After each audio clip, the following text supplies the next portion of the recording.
So, you're an expert. You've got this incredible value to offer the world. But let's be real. Turning that brilliance into an actual business? That can be really, really tough. It's just way too easy to stifle your own success by not protecting your most valuable asset, your expertise. So today, we're going to break down how to stop giving away all your best work for free and actually start getting paid for the value you create. And I want to ask you this straight up. Are you giving away your best ideas, your best strategies, all for free, just hoping it'll land you a contract down the line? It's such a common trap, and it's the very thing that keeps so many incredibly talented people from ever really thriving. Let's dig into why this happens and what you can actually do about it. All right, let's get right into the thick of it with the story of a guy named Damien.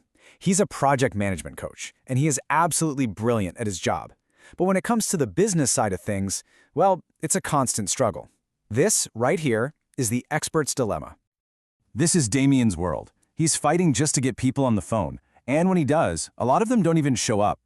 For the ones that do make it to the call, trying to turn that chat into a paying client feels like a complete mystery. It's this super frustrating cycle that, I'm guessing, a lot of you can probably relate to. So, what's the solution? Well, one way of thinking about it is what we're going to call the giver strategy. This whole philosophy, which is really championed by an entrepreneur named Bryant, is all about winning clients through just overwhelming upfront generosity. This quote just says it all, doesn't it? Bryant is straight up admitting that he's doing free work. He's creating pitch decks, he's solving problems right there on the call, he's giving away these valuable chunks of his service, all to prove his worth before a single dollar has been exchanged. The bet is that this generosity will build so much trust that the client will just have to hire him. So the giver's playbook, it looks something like this. You hop on a call, and instead of just talking about what you can do, you start doing it. You solve a little problem for them. Maybe you build out a small piece of their project. You show them tangible results right then and there. The entire strategy is basically built on hope. The hope that all your free labor eventually, maybe, converts into a paid contract. Okay, now let's flip the script completely and look at a totally different philosophy, a total counterpoint. This is the closer. And this approach, which comes to us from a consultant named Gedareth, is way less about generosity and a whole lot more about process. And this, right here, is the core of the closer's method. It sounds kind of crazy, right? Instead of jumping in with solutions, Gareth argues you should actually dig into the client's pain point. You make them feel the full weight of the issue they're facing. And why would you do that? Because people don't really buy solutions, they buy an escape from their pain. The closer's playbook is all about discipline. Rule number 1, never, ever solve their problem before you have a signed contract. Rule number 2, you demonstrate your value by showing them your past work, your portfolio, case studies, success stories. Third, you guide them through a structured process, usually over a couple of calls. And finally, every single conversation ends with a clear next step. You either schedule the next meeting or you ask for the business, period. And this really lays out the fundamental difference. The giver tries to earn trust by doing the work for free, which is incredibly high risk and is really based on hope. The closer, on the other hand, builds confidence through a structured process by showing past value and literally engineering a clear path to a sale. It's the difference between hoping for a sale and creating one. So as these two experts were debating these very different ideas, something really interesting happened. There was this moment of realization, a turning point that pretty much settled which strategy works for building a business that can actually last. This is it. This is the moment. Bryant, our giver, has this epiphany right in the middle of the conversation. He realizes that his impulse to jump in and solve problems, to give away all his value too quickly, that's actually his weakness, not his strength. He sees that giving it all away is what's holding him back and stifling his own ability to succeed. Okay, so this is the crucial part.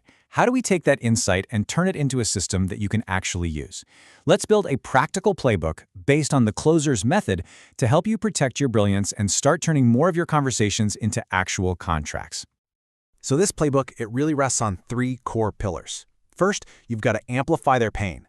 Don't just point out their problem. Really explain the consequences, the high cost of not solving it. Second, show your value. Don't solve their problems. Prove you're the one for the job with your past work, not free work. And third, always be closing, which just means you're always moving the conversation forward to a clear next step.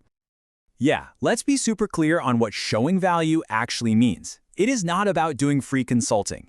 It's about proving you're the right person for the job by showcasing the incredible results you've already delivered for your past clients. You are the prize, and your past work is the evidence that proves it. Now, to do this right, you need a toolkit. And these are things you need to prepare before you ever get on a call. We're talking about a portfolio, some really powerful before and after case studies, saved as PDFs so they can't be edited, a simple one-page summary of what you do, and a clear list of your services. These are your weapons. Now, let's put this all into a simple, repeatable structure. Goddard suggests a two-call process. The first call, it's all about discovery. You're there to listen, to ask smart questions. Honestly, they should be doing about 80% of the talking. Your only job is to deeply understand their pain. Then on the second call, that's when you present your assessment, walk them through your services, and make your ask. And here it is. This might be the single most important piece of discipline in this entire process. You never, ever end a call with a, "Okay, great, I'll email you some stuff." No. You always end the call by either scheduling the next conversation right then and there or asking for the close. Keeping that momentum going is everything. It's what stops a potential deal from just fizzling out in a swamp of follow-up emails. But of course, a killer closing process doesn't do you any good if you don't have anyone to talk to in the first place. Remember Damien's first problem? Just getting enough calls on the calendar? So a disciplined sales process has to be fed by a consistent outreach strategy. And you know what? Both of our experts agree on the best way to do this. It's smart, human outreach on platforms like LinkedIn. Yeah, you can use automation tools to save some time, but the message itself has to feel real. It needs to be simple and not salesy at all.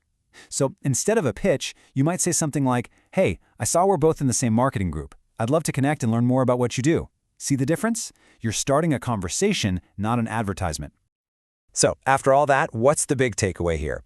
It's that structure isn't the enemy of your creativity or your generosity. It's actually what protects it. Having a clear, disciplined process is what ensures that your brilliance is truly valued.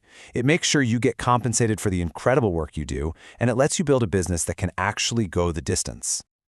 And that leaves us with one final thought, a question for you. Based on everything we just talked about, what is one piece of your expertise, one service, one thing that you can just stop giving away for free starting tomorrow? Seriously, think about it. Answering that question is your first step to truly owning your value.